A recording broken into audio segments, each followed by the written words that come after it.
Hello there, Seraphim17 once again. This is Dark Souls 2 beta playthrough. I'm running back all the way from the chariot bonfire because I'm invading from a terrible spot, and I really should get a different bonfire to invade. Which I think I'm going to figure out to do in a few minutes, as I've just had those two horrendous PvP encounters, which would have probably been perfectly fine if the latency wasn't so terrible, but as it stood, you know, it's not fun when the game's being like that. And I know it's not the game's fault, unless the servers were just, you know, not having anything, but you know, I did not come away from Dark Souls 2 with a very good impression of the PvP, and it's not necessarily the game's fault. You know, it could just all be my internet and the people I was connected to, and our internet's hating each other. But suffice to say, I wish I could tell you that the PvP was amazing. It just fucking wasn't. And did you see that just then?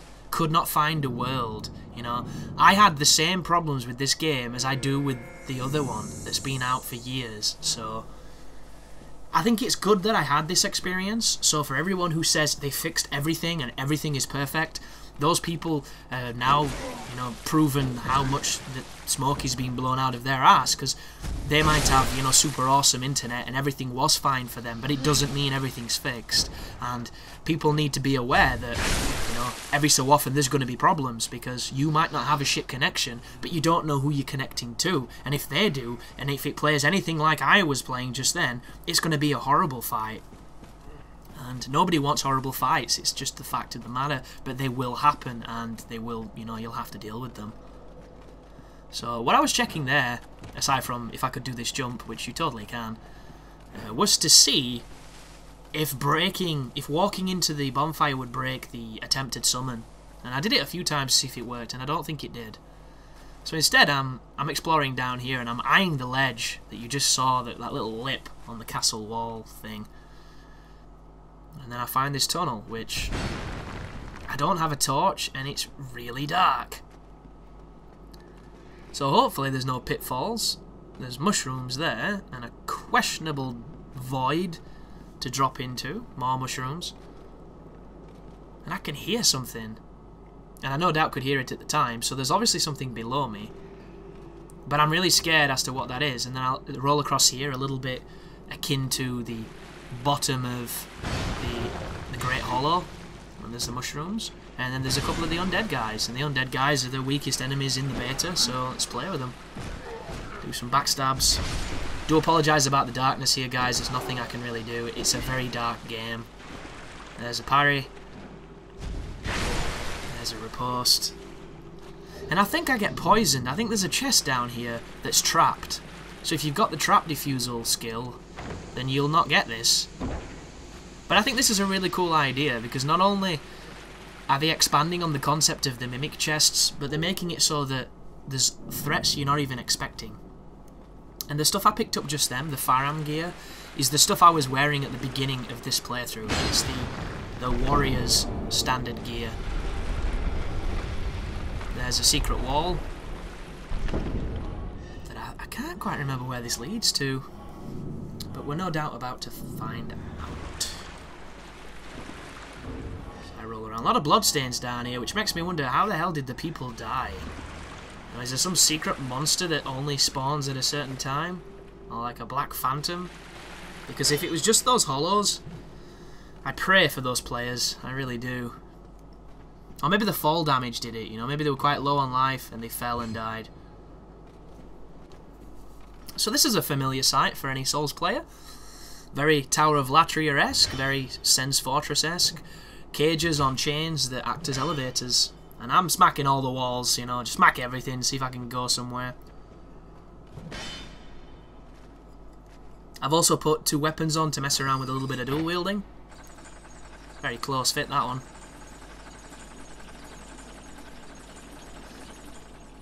And it puts me out in a place I have no idea where I am, which is always good. So you'll notice the first thing I do is I put my shield on, because I don't trust it. And there's another secret door.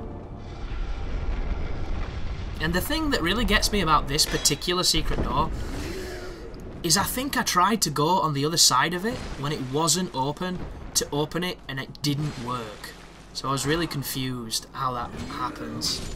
And I'm hoping that that's not a thing, because if you can just come here, know that's a secret door and go into it, that would be really awesome.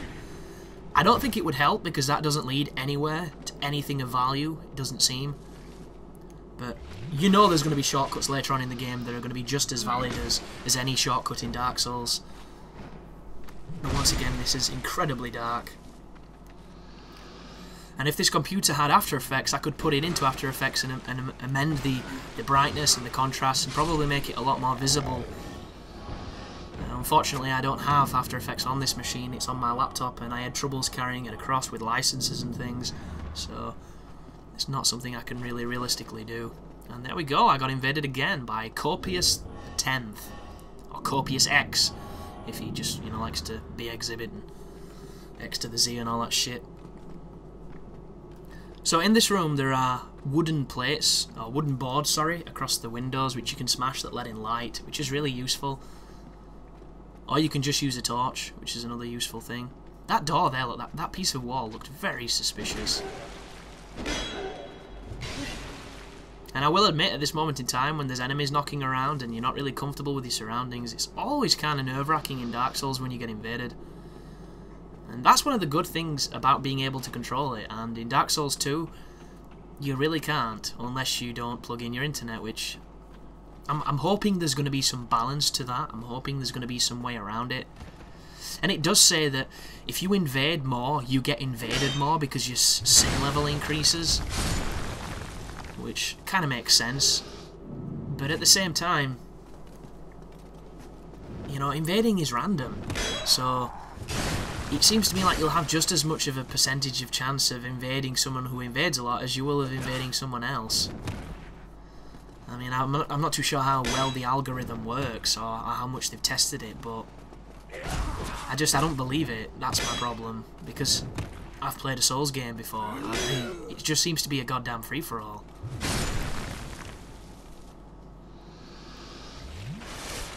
Well, there's the Estus Flask.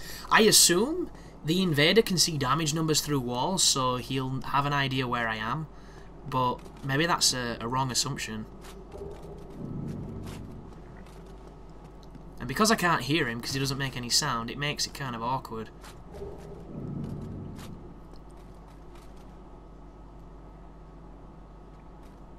So, it is that little nervy moment. I think he's at the bottom of this. I think he's on the other side of this log. Watch. Is he going to move out in a second?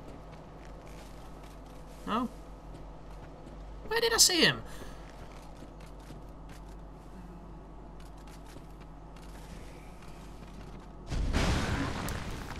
This is that moment where somebody runs up behind you and backstabs you. Everybody's had that moment. It's called Dark Souls. But I go back to the beginning to see if he's invading from the start. I don't know if invading from the start would give him people as far as me, but once again, there are more things about the beta that I didn't know than what I did know, so it was all kind of a free-for-all. Even these pasty albino bitches with the ridiculous balding hair. I also found the jump attacks to be awkward to do, and I'm blaming it on those spongy, bullshit, stupid PlayStation 3 triggers, which I'm so fucking glad they got rid of, because nobody liked them. They were horrible. Anything. Oh, come now, help an old woman and buy something. Talking to the merchant? I don't know why these merchants all seem to be carrying their entire life on their back in this crazy caravan helmet.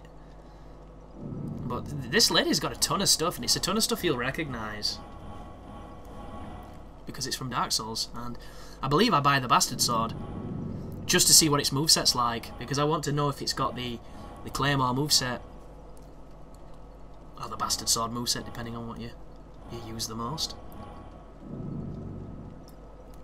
Dispelling King increases magic, lightning, and was it dark defense?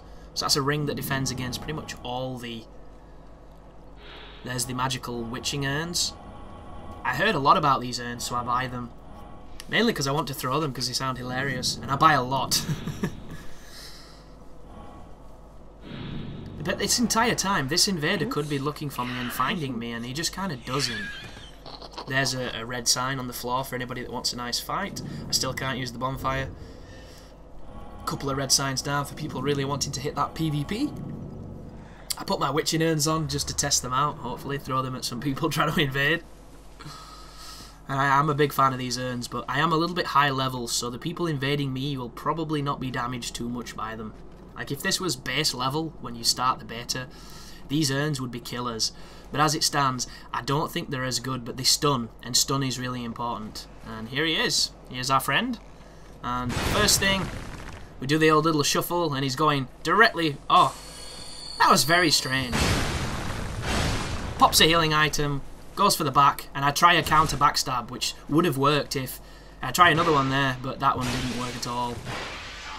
And then I get him in a stun lock, do some quick damage, throw a magical urn at him, which does, you know, 60 damage is not so bad. He hits me a couple times with the axe, which does hurt a lot, and then I go into Stunlock City, and then I throw an urn at him, and I think I kill him. Yeah, there you go. Nice little facial with the witching urns. And Copious the 10th is down. So, good fight, sir.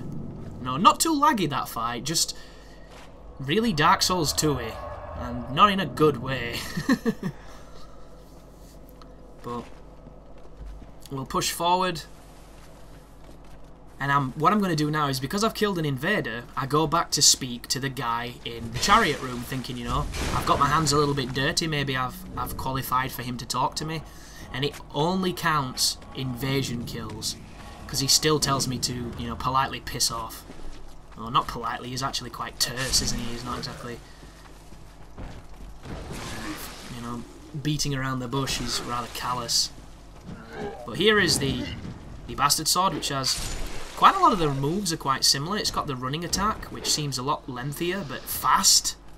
Like, it's a longer animation because it's more framey, but it's quick. And it gives me faith. I do not think it's got any pokes, though, but then again, it didn't have on Dark Souls. But thank you for watching, guys. I hope you're enjoying, and you take care now.